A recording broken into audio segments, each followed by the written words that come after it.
मैं एक चीज़ के बारे में जानना चाहता हूँ मास्टर आपसे कि अंधे लोगों के बारे में, उनके पर्सपेक्टिव के बारे में, या कोई ऐसा व्यक्ति है जो अंधा है और अपने सुपीरियर सोसाइटी में है।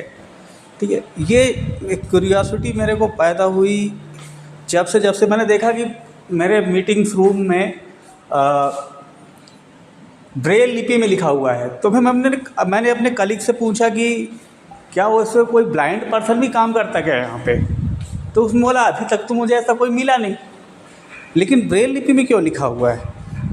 तो मेरे दिमाग में क्वेश्चन आया, बट फिर मैंने सोचा कि ठीक है, इसको थोड़ा सा एग्जैगरेट किया कि मैंने सोचा कि ठीक है, हम लोग जो देखते हैं वो सब विजुअल पर्सपेक्टिव से देखते हैं, तो ब्लाइंड मैन क्या देखता और वो क्या काम कर सकता, इसके बारे में आपसे आपसे राय जानना चाहता हूँ मास्टर।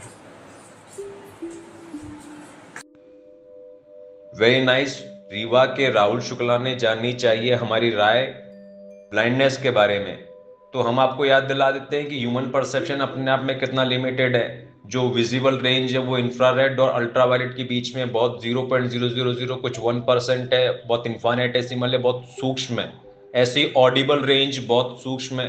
और टच के मामले में ऐसा कहा जाता है कि इंसान के जो सेल्स हैं, जैसे पानी में हाथ डालते हैं तो पानी से टच नहीं करते मॉलिक्यूल्स, वो मॉलिक्यूल्स दूर दूर हो जाते हैं और एक प्रेशर डिफरेंस क्रिएट होता है, जिसकी वजह से इंसान बचपन से कंडीशन रहता है कि कुछ पानी जैसा लिक्विड के अंदर हाथ गया है।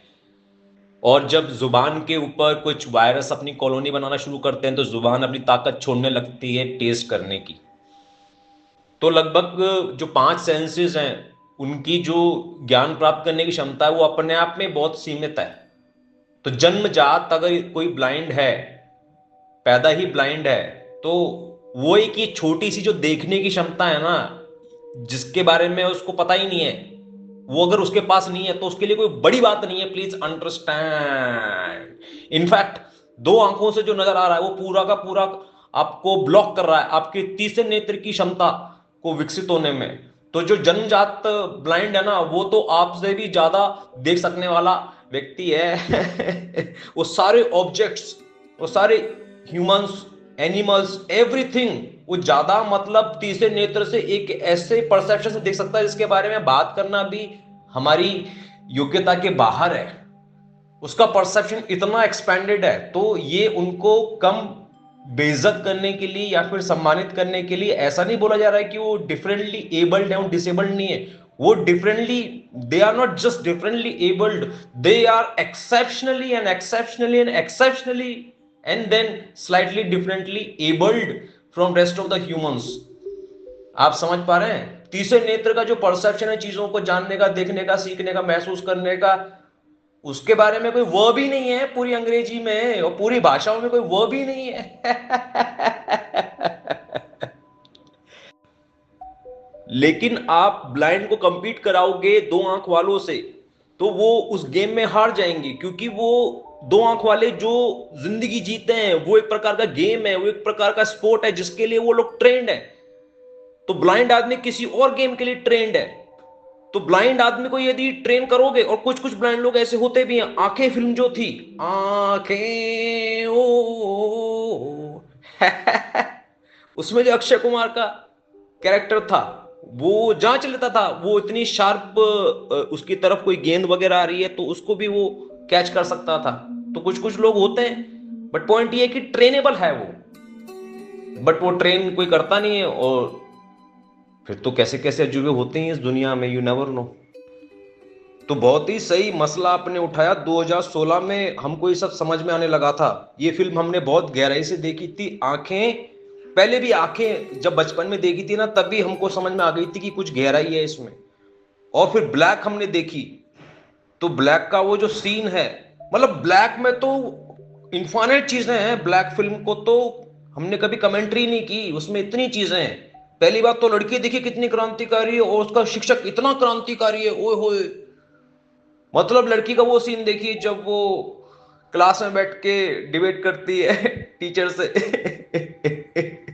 ठीक है। ओ मास्टर का तो क्या जुनून है भाई साहब, ऐसी पागली सी लड़की होती है, उसके पीछे लग जाता है, पेल देता है, मतलब क्या फाइट मारता है उसकी न्यूरोप्लास्टिसिटी को पूरा चेंज करने के लिए। उसका पूरा कमरे का सारा फर्नीचर हटा देता है और उसके मुंह से टीचर निकलवा के रहता है। मतलब जो टीचर शब्द है वो उसकी उंगलियों से आइडेंटिफाई करवा के उसके ब्रेन तक पहुंचा के उसे मुंह से निकलवा के रहता है वो।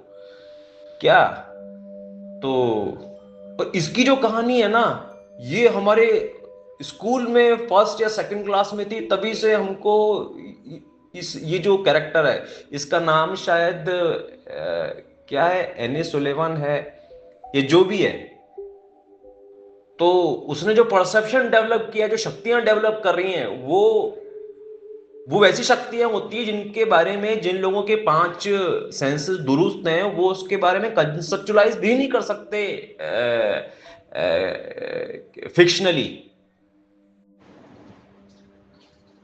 तो मास्टर आपने बोला कि ये लाइफ जो है अंधे लोगों के लिए वो एक गेम की तरह है। तो क्या जो दो आंख वाले हैं उनके लिए भी गेम है? क्या लाइफ एक गेम है? आपसे स्पष्टीकरण चाहता हूँ मास्टर। जिंदगी तो गेम ही है भाई साहब। और यूजी कृष्णमूर्ति मानव जाति के इतिहास में एकमात्र व्यक्ति रहे हैं जिन्होंने ये स्वीकार किया है और ये सबको कहा है कि you have no answers, you have no escape, you have no chance. तो जो है वो यही है। And humans talking to each other is like barking dogs.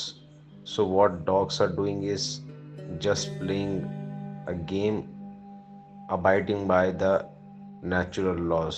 ज़्यादा भौंकेंगे तो उसका गला दर्द करेगा, तो कुत्ता मुड़ के वापस अपनी गली में चला जाएगा।